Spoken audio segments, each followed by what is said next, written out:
Lachie Neale, welcome along to Sitting Between Two Blokes in Blue Shirts. Thanks for coming. I've got maroon and a bit of blue on as well, so half matched you. How are you, mate? You all right? Going well. Geez, you cop some heat at the end of the year here. What the bloody hell? Like, I mean, you're trying to feed your family, there's shit going everywhere. What went on? Yeah, it was a weird little patch of my life, to be honest. It was pretty bizarre. I was trying to lay low for a little bit, but I'll never apologise for looking out for my family and what I think my future might hold and things like that. So there's probably discussions that got a little bit out of control, I suppose. In the end, decided to stay in Brisbane. So clearly, I found out the real reason. It was that Marinara's offered him a lifetime pass. He loves a carbonara at Marinara's at Hawthorn, and they said to him, right, if we offer you like fettuccine carbonara, you're staying at Brisbane Lions. That was it. Jules, we're not leaving. We're here forever. So you can thank Marinara's for that one. Well, the family's bigger now too. I mean, you say you got to look after your family. Your family's bigger. How's dad life changed you as a footy player? I feel like it's made me better, to be honest. I've always been pretty wound up and focused so much on footy that when I used to come home, I was still thinking about footy and still sort of in my head about footy. But now that I've got the little one, it takes your mind off it a lot more, and I'm able to relax a bit more at home, and I've absolutely loved it. And then when I'm at the club, I'm fully engaged and feel like I've got more energy, and I feel like I've got sort of dad powers at the moment. It's nice. I've loved it. Yeah, I love Piper. Jules has done an awesome job with her as well, and loving life at the moment. Can I ask about this? And I understand we're all the same. We're fathers and we're married, and our priority is our family first. And in our profession, we go to work. So it doesn't matter where you play football, but in the end, your family sticks with you and so your kids. So when you're having to make a decision, you've got a small window. There's only a small window that you can play footy for. So had success at Brisbane, but let's be honest, I'd jump for more, you'd jump for more, Liam. And it just has got... So how difficult is it when all you're doing, you're a rock-solid, loyal human, I know you well, I know how that people are criticising you and having a crack at you as a bloke when all you're doing is the most honourable thing any bloke does, and that's doing what is best for your crew, for the Neale family. Yeah, that was probably the most disappointing thing, was people were attacking my personality, and Jules probably wasn't used to that side of things. She was getting messages on Instagram. You know how the girls are when they're wearing something. Don't read the comments. Well, they all message each other, and it's sort of... She opens the ones from randoms and might say, I got my makeup from here. Or so she was reading all of the stuff that was sent to her, and it was pretty upsetting for her, which upset me, and probably my family as well, when people were saying things like I'm a master manipulator and things like that. It was a bit strange. I'm more than happy for people to criticise the way I play and my performance on the field and the team's performance, but because it was a bit personal, it was a little bit odd, and that probably disappointed me the most.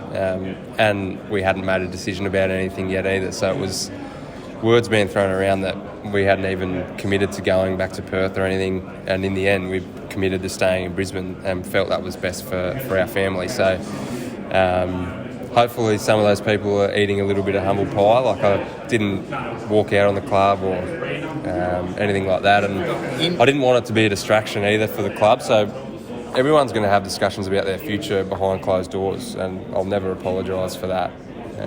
And in the end, we decided to stay. So in the it was a non-issue for me. You're off a farm, right? You get it. You brought your wife back. Liam brought his wife back to Queensland. She's a Queenslander. You married a Western Australian. I told you this years ago. You never take a girl off their dunghill. You never do it. I got divorced, my first divorce, because I shifted her. I shifted her to Brisbane, right? Well, hopefully that doesn't end up the same what I'm going to say is that you've got a good one, because it's the hardest thing. You take them from their family, they have to start again. Jules has been rock solid, and of course you're going to look out for them. You can play football wherever. And, I mean, you won a Brownlow. I suppose now you want to win a premiership in Brisbane. Yeah, absolutely. That's the ultimate goal, and had some unfinished business here. But we also felt we could get the support that we need with the little one here. 2020 and 21 was such bizarre years for everyone, and we were no different. especially Jules being from WA, couldn't really get back in for the best part of 2 years. So it was just all those things adding up that we just had to talk about and decide what we wanted to do, and in the end we decided we want to stay here, and here we are. My big takeaway from that whole thing though was, Dobbo, it's good to know that you will jump radio stations if the packet's there. It's good to know. That's what I've taken away from that, is that this bloke who started if he gets a bigger offer, he's gone. I can be bought. He's heading for the exit if a pay packet comes through. Hey, footy. Let's talk about footy, the job you get paid to do, and do very well, mind you. The season ahead, can we get a finals win, please, this year? Lachie, we're gonna, I know you went out to the grand finalists, but how much has that weighed on the team in the lead up to this season? I don't think it's weighed on us, but I think it's motivated us. We want to win a premiership. That's what we're here to do. Once again, make no apologies for saying that. We're here to win the whole thing, and I think it's funny, the finals record gets brought up 1-5 or whatever it is the last 3 years, but really if we had have won against the Bulldogs and lost the next week, we're still sitting here saying we didn't achieve what we wanted to do. So 7 teams that play finals fail. We don't want to fail. We want to be the ones at the end holding up the cup. So I reckon if we make a grand final this year, lose, we still fail. So regardless if we went out straight sets, don't win it, we didn't get what we want. So 3 years in a row we haven't got what we wanted, but we go again, go back to the well, and hopefully we can get it right this year and win the cup. How's the golf? Good. We just played a jacket on the weekend, which is a major event for us. So they have 4 major events, the Lions, Overnight stay, beautiful dinner the night before, and runner-up by a shot. I reckon I've been bridesmaid 4 times now, so it's getting to me. Jackson Pryor. Really? He was in my group as well. Yeah. I had a birdie putt on the last to take it to a playoff, and it choked. Yeah.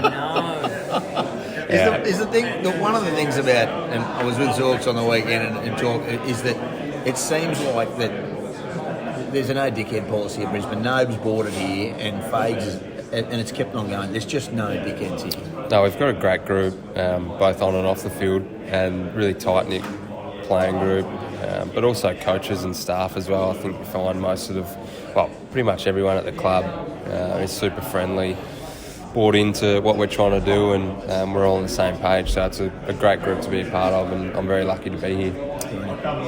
The cliche of training down the house, you hear it. Everyone's had their greatest preseason ever. Yeah. Cliche. Joe Danaher tried to cheat this question. You got to give me one player who has legit been training down the house and has had their best preseason ever and will be firing this year. Zach Bailey. Zach Bailey. Yeah. He of the non-paid free kick. Yeah. Oh, Geelong last year, wasn't it? Yeah. No, he's going really well. He looks fit and strong, and he's sort of in that sweet spot at the moment. I think he's coming into his fifth year. He's just going to keep climbing. I think he'll be a very important player for us this year. He'll play a bit more midfield once again, and he's looking dangerous. Can I ask you, if I mention a name, what comes to mind? Right? Yeah. Leisel Jones. Swimming. Yeah. That's all. That's the first thing that popped into my head. Yeah. Do you remember her as a swimmer? Yeah, she was good. Yeah. Very good. Yeah. Why was that? But